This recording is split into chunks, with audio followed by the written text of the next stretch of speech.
Why study the history of physical activity? The history of physical activity teaches us about changes as well as stability in the past, which helps us understand the past as well as the present and make reasonable decisions for the future. Let's look at the history of physical activity as it pertains to scholarly study of physical activity, professional practice centered in physical activity, and physical activity experience. Let's start with scholarly study of physical activity. Why does a historian of physical activity do, or what does he do, or she? College or university faculty members do teaching, research, and service. Others are librarians, consultants to publishing companies, library archivists, and museum curators. Goals of history of physical activity include identify and describe patterns of change and stability in physical activity in particular societies or cultures during specific periods. They analyze patterns of change and stability in physical activity in particular societies or cultures during specific periods. History of the subdiscipline is early beginnings in the late 19th century to 1960s. Identifying the subdisciplines was 1960s to the 70s, and expanding the subdiscipline was 70s to the present. New analytical frameworks, modernization and human agency, greater focus on gender, and new focus on exercise and health. Research methods in history of physical activity include finding sources of evidence, primary sources, secondary sources, critiquing sources, authenticity, and credibility, rule of context, rule of perspective, rule of omission or free editing, and then examining, analyzing, and synthesizing the evidence. History of physical activity in North America. Critical time periods, the 40s to the 1900s. Industrialization and westward expansion. The 1900s to the 50s was consumerism, immigration, and democratization. Wow, that's a big word. Democratization. There you go. 1950 to 2007, electronic communication and globalization.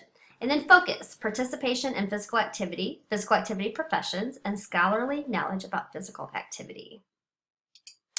Physical activity in the United States from the 1840 to the 1900s. Physical activity participation was the integration of body, mind, and soul. Recommendations for vigorous exercise for boys and men. Recommendations for moderate exercise for girls and women.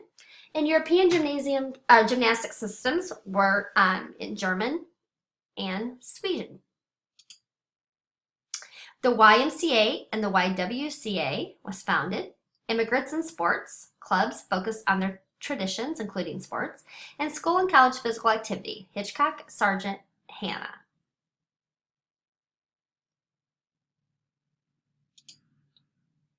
Intercollegiate sport, student control to university control, women's sports, and then professional amateur sports.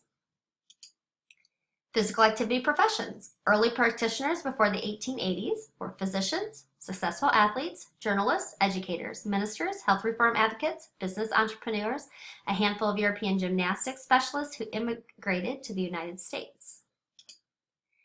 Beginnings of the physical education teaching profession was in the late 19th century. In 1885, the American Association for the Advance of Physical Education formed, today known as the American Alliance for Health, Physical Education, Recreation, and Dance, and then teacher training programs. The earliest identifiable American physical activity profession, teaching physical education, was established in the late 19th century during a period of high interest in the physical activity among members of the general public.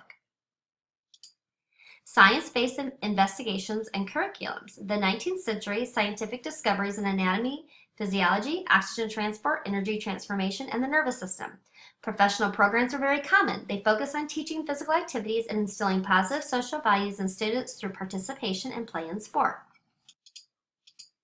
Physical activity in the United States from the 1900s to the 1950s, physical activity participation was competitive sports for males and females, sport at the center of school and college physical education curriculums, military in World War I, golden age of sports, the Great Depression, military in World War II, All-American Girls Professional Baseball League, and racial and ethnic relations. Physical activity professions included degrees. Programs in physical education expand, undergraduate, graduate. In 1920s, the first doctoral degree programs emerged. And then you have coaches. Athletic trainers, 1950, National Athletic Trainer Association started, then Kramer Company. Physical therapists, World War I, Reconstruction AIDS, and then 1920s, American Women's Physical Therapeutic Association, presently the APTA, or American Physical Therapy Association. From the 1900s to 1950s, teaching physical education continued to be the main profession for which students were prepared in college physical education programs during the first half of the 20th century. Scholarly knowledge about physical activity, growth of research in the late 1920s to 1930s, Harvard Fatigue Laboratory, and the Research Quarterly for Exercise and Sport was started. Rapid expansion in electronic media, television, computer, satellites, internet. Participation increased in health-related exercise through 2000, followed by decline in Americans meeting recommended activity levels.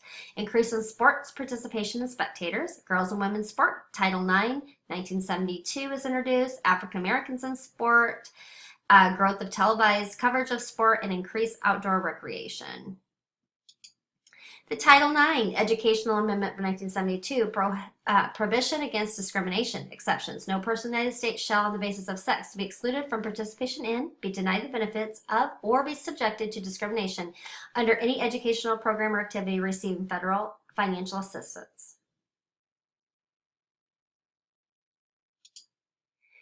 Physical activity from 1950 to 2012. Discipline of kinesiology leads to an expansion in the number and variety of professions, growth in the variety of professionally oriented college and university curriculums, and a growth of professional associations and certifications. Influences on the growth of scholarly subdisciplines beginning in the 1960s, specialization, research journals, physical education, and academic discipline. Broader scope of study moves beyond sport to exercise and other aspects of physical activity. Beginning in the 1960s, the discipline of kinesiology grew rapidly, and numerous scholarly subdisciplines developed. By the end of the century, students had an array of physical activity careers to choose from. Reason to study the history of physical activity? You learn about the discipline's past. You learn about societal influences on physical activity. You learn about your past and consider what might happen in the future. History extends your memory. Knowledge of the past gives you an important, broad understanding of the present that you can use to make better informed personal and professional decisions in the future.